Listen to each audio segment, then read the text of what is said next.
Hello everyone and welcome to this presentation. My name is Thomas and I will be introducing this case to you. In this presentation we'll look into the case of the Danone Group and the Hangzhou Waha Group. Their cooperation eventually led to a joint venture, and this seemed relevant to us due to their cultural differences and the problems they encountered working together, which we will present to you further on. After my introduction to the case, Kim will continue to speak on the strategic issues, followed by the application of the theory, which we split up in theory on the joint venture and theory on the transaction cost, covered by Leonard and Tommy. And lastly, Robert will finish with the managerial implications for this case. The Danone Group is a gigantic food conglomerate active all over the world and consists of nearly 110,000 employees. The Hangzhou Waha Group is the largest beverage producer of China, employ around 60,000 employees and is based, like they say in the name, in Hangzhou, China. Danone was already interested in an entry into the Chinese market, and therefore they sought local knowledge and access to this emerging market.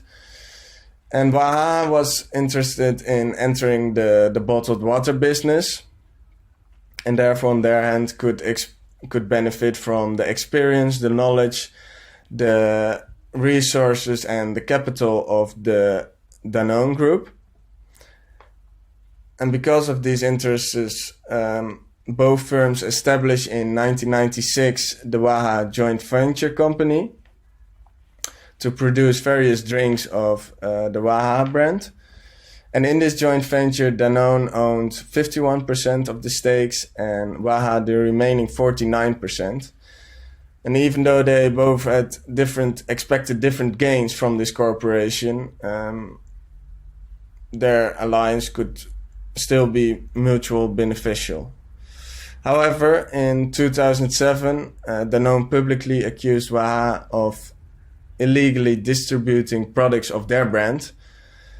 And after a 2-year lasting legal dispute and various attempts from Danone to buy out Waha, Danone sold in 2009 their 51% ownership of their joint venture to Waha. And now Kim will continue to speak on the strategic issues. So now we know more about the two companies. We are looking into the strategic issues. And as explained in the introduction, the French company Danone and the Chinese company Waha formed a joint venture. And of course, this caused some strategic issues. It all started in 2007. It didn't start, but the disputes between the two companies became public. Danone claimed that Waha secretly breached the contract by using their brand operations next to the joint venture. And this is illegal, since the two companies agreed to work together and not form any kind of competition to each other.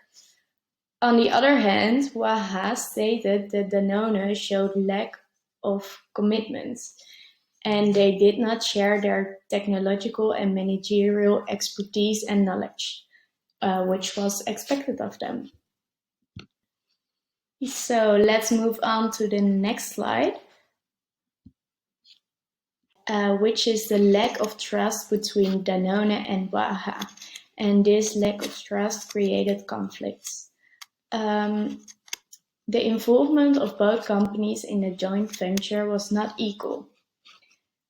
Since Danone did not get involved in a lot of things, for example, the daily operations in China. Not even one executive was sent to China. Furthermore, there's a big cultural difference between China and France, which makes working together not very easy. This has an impact on the decision-making process, the communication, and the company culture. And when looking deeper into Waha internally, there were problems as well. Since the agreement was made without involving shareholders of Waha, there was a lack of consultation, and Zhang, the founder, chairman, and CEO of Waha, made the entire decision on his own. So overall, clear problems and bounded reliability occur because the firms were not making open-ended promises. Both companies accuse each other. Okay, so moving on to the foreign market and entry modes. We will apply this, of course, to the case of Danone and Wahaha. The joint venture of Danone and Wahaha emerged out of the idea that they could benefit from each other in attaining their goals. They both had some specific goals. Danone wanted to enter a foreign market, namely the Chinese market. But Waha only wanted to enter another market, which was the bottled water market. There was no question of one company buying the other because they needed each other instead of become the other. So the buying part in the table in the right corner, we can ignore that. As for outsourcing, this was also not really an option because they wanted their forces to be combined, not use forces in another country to move their products via there. Both parties moved into a new market and wanted to mitigate risks, which is one of the criteria of joint venture compared to strategic alliance.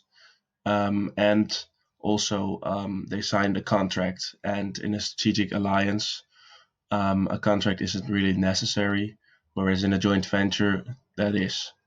Thus, the parties both signed a contract, implying that both parties agreed to actually join forces and engage in a joint venture.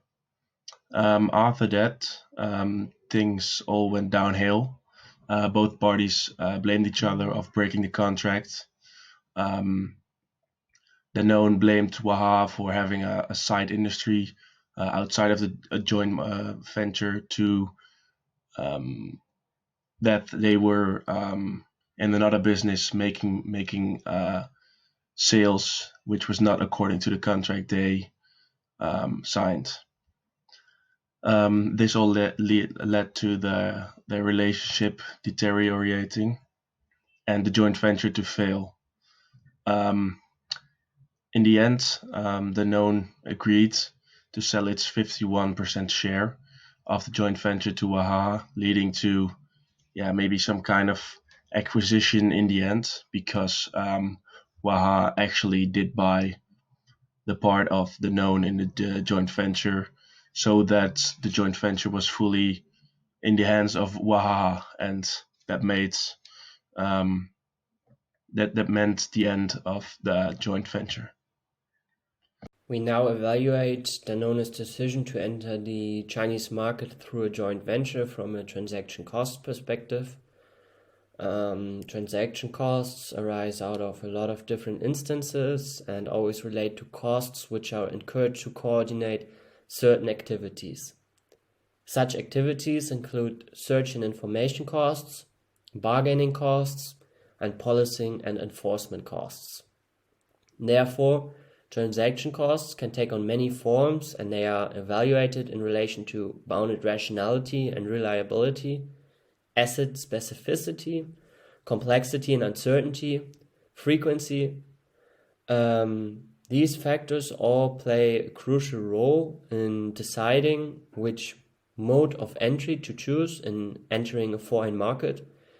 And the decision is made upon to minimize transaction costs and increase economic efficiency. So which mode of entry is the most efficient? Do you want to acquire a foreign company? Do you want to outsource your activities to, for example, a foreign distributor? Or do you want to start co-developing with a local partner, such in this case Danone decided to do when setting up a joint venture with Wahaha? So why did Danone decide to set up a joint venture in the beginning? Firstly, in the new market, Danone was faced with a very high bounded rationality and very little information of the new market. Therefore, gathering high quality information on the new environment was very costly and time intensive if they decided to do it themselves. When partnering up with Wahaha, they were able to capitalize on Wahaha's experiences and reduce their own transaction costs, which are related to search and information costs. Secondly, they were faced with a very high degree of environmental uncertainty. Hence, if Danone had entered through a foreign distributor, for example, they would have lost their strategic flexibility, which is crucial in a very uncertain environment. Lastly, Danone had assumed that the relationship to Wahaha had a low degree of behavioral uncertainty, such as to reduce the danger of opportunism. This means that the dangers of an alliance and the transaction costs can be reduced as lower control mechanisms have to be implemented. And control mechanisms relate to certain mechanisms which aim to minimize certain opportunistic behaviors. So, in the first place, a joint venture minimized transaction costs and enabled Danone to enter an uncertain and unknown Chinese market because it effectively was the most efficient way to reduce their transaction costs. So what happened? That Danone tried to acquire Wahaha later on. This is mainly due to the fact that the transaction costs compositions changed.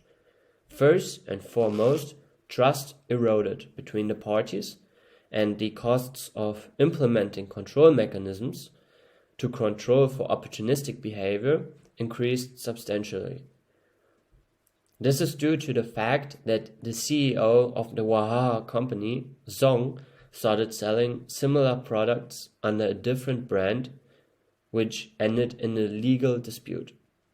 This eroded trust and increased the transaction costs substantially. Secondly, over the years of being present in the foreign Chinese market, Danone was able to leverage on the relationship and gather a lot of information about the market, which reduced their transaction costs, which are mainly related in this case to search and information costs. So, Danone was able to capitalize on their relationship with Wahaha and gather a lot of valuable information. Lastly, Danone had a weak appropriability regime in place.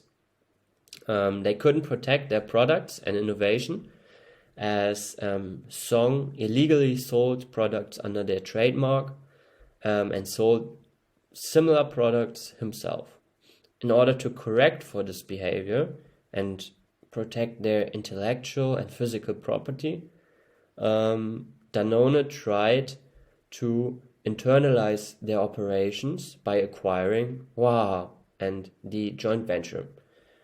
Thus, the transaction costs composition shifted from the beginning, and it was economically more efficient to acquire Wahaha in order to reduce these costs. So finally, I'm going to talk about the managerial implications. So Danone established a joint venture with Wahaha to minimize the transaction costs. Their main goal was to enter a foreign market, which was the Chinese market, and by acquiring the knowledge and skills and know-how of this new environment. They established a joint venture with a local Chinese company, which is Wahaha. This did not end up well because of Danone lost a lot of money due to the breach of contract and the termination of this contract with and this failure of a joint venture between the two parties, Danone and Wahaha. So Danone, before establishing this joint venture, had to assign a manager that can study the Chinese market attractiveness, like it's the weaknesses of the Chinese market, and analyze its main components and how to enter it effectively. And by doing this, Danone could avoid the cost of doing this joint venture, which ended up losing a lot of money, and this also could minimize the transaction costs, and Danone could have maybe by assigning this manager could achieve a success in this new market. So that was the first point of managerial implications, and the second was the joint venture failed because of a breach in contract between the two parties. The Chinese market is a high uncertain environment for Danone because Danone is not familiar with this market, and with the uncertainty having a high level, there is a big chance that the contracts between both parties will be renegotiated or breached or terminated because maybe one of the parties will not accept the terms of the contract. So managers should consider all kind of risks, and especially in terms of contract negotiation in a high uncertain environment. So Danone managers should be aware of any risk that could be possible and probable to happen in this unfamiliar environment, which is the Chinese contact and the Chinese contacts. For the third managerial implication, so with a high level of uncertainty, the company should internalize its functions by buying in the case of Danone. So with a high level of uncertainty, there is many possible outcomes that might happen, like failure, maybe success, maybe like stability. Nothing will change in terms of the Danone objectives and goals in the Chinese market. So, like we said, it's better for Danone to acquire Wahaha to become economically efficient. Also, Danone has a big sized company that has a high magnitude, that is like it's a really it's a global multinational, Danone, which they have the funds to acquire Wahaha and to internalize its functions. So that was my 3 points for the managerial implications, and yes, thank you for this presentation.